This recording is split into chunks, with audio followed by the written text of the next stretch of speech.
আসসালামু আলাইকুম, welcome back to my channel kitchen studio. আজকে আরও নতুন একটি এপিসোড দেখার জন্য সবাইকে স্বাগতম জানাচ্ছি। আজকে তৈরি করে দেখাবো সাদা মাংস ভুনা, আর এটা কিন্তু ঘরে থাকা অল্প উপকরণেই কিন্তু আপনারা রান্না করতে পারবেন। রান্নার জন্য কিন্তু আমি আগে থেকেই মাংসগুলোকে ধুয়ে রেখে দিয়েছি, আর এখানে প্রায় 1.5 কেজির পরিমাণ মতো মাংস আছে।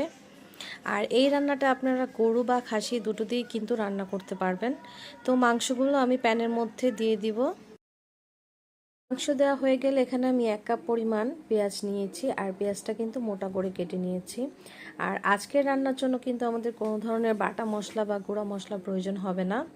আর এখানে ঝালের জন্য এখানে আমি শুকনো মরিচ কুচি করে দিয়েছি, আর চাইলে ঝালটা বাড়িয়ে বা কমিয়ে নিতে পারেন। আর অ্যাড করে দিচ্ছি 2টা রসুনকে কুচি করে কেটে নিয়েছি, যেহেতু 1.5 কেজি মাংস, ওই জন্য 2টা রসুনের বেশি কিন্তু লাগবে না। আর এখানে অ্যাড করে দিচ্ছি 1/2 কাপের মতো তেল দিয়ে